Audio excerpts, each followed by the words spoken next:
Have you ever felt a pair of eyes watching you from a place where no human should be? Not just a feeling, but a heavy, suffocating presence that makes the hair on your neck stand up. I used to think stories about secret societies and ancient shadows were just myths tales told to keep kids indoors after dark. But after what I witnessed in the quiet corners of a Nigerian campus, I realized that some myths have teeth. There is a thin line between our world and something much darker. And once you cross it, there's no going back. Tonight, I'm sharing a story that most people are too afraid to even whisper. This isn't just a ghost story. It's a warning. Stay with me, because what happened next is something I still see every time I close my eyes. It all started on a humid evening. The air was thick, and the sun was dipping below the horizon, painting the sky in bruises of purple and orange. I was a student then, focused on my assignments and my future. Nigeria is a land of incredible beauty and deep history, but it also holds secrets that are buried deep in the soil. I had heard rumors about the secret societies on campus groups that claim to offer power and protection. At the time, I laughed it off. I thought it was just bored students playing at being dangerous. I remember walking past the student union building. It was usually buzzing with life, but that evening, it felt different, empty. I was headed toward the parking lot to meet a friend named James. James was always the life of the party, but lately, he had become quiet.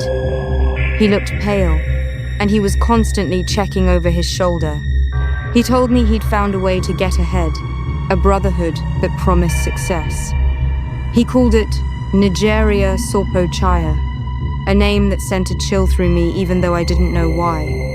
One night, James invited me to a meeting. He said it was just a gathering of brothers. We drove to a remote area, far from the city lights. The further we went, the more the modern world seemed to fade away. We reached an old, crumbling structure. There were no lights, only the dim glow of a few torches. As we stepped inside, the smell hit me first, a mix of old incense and something metallic, like copper. Men were gathered in a circle, their faces obscured by shadows. They weren't talking. They were chanting in a low, rhythmic drone that seemed to vibrate in my chest. This wasn't a student club. This was a ritual.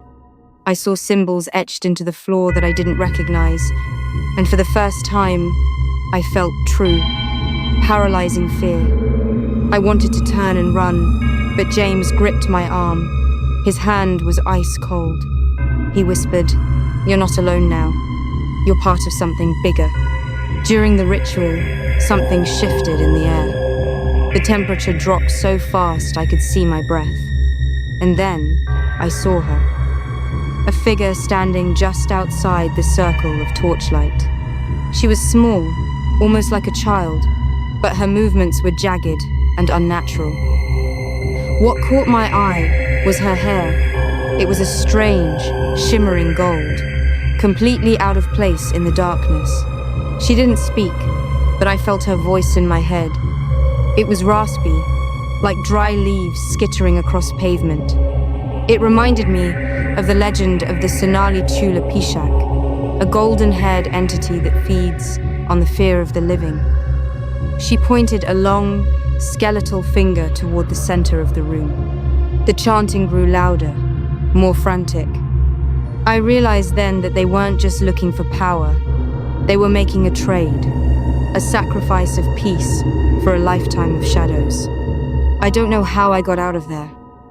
I remember stumbling through the brush, the sound of the chanting still ringing in my ears. I didn't stop running until I reached the main road. I never saw James again. Some say he moved away. Others whisper that he's still part of that brotherhood, trapped in a debt he can never repay. I tell this story not to scare you, but to remind you that some doors should never be opened. If you ever find yourself in the shadows, hearing a voice that sounds like a whisper from the grave, don't look back. Just keep walking. If this story resonated with you, or if you've had your own unexplainable encounter, I'd love to hear about it in the comments. Your support helps me bring more of these hidden truths to light. If you want to journey further into the unknown with me, please hit that like button and subscribe to the channel. It really helps us grow. Until next time, stay safe and keep your eyes open. This is Magical Chronicles, signing off.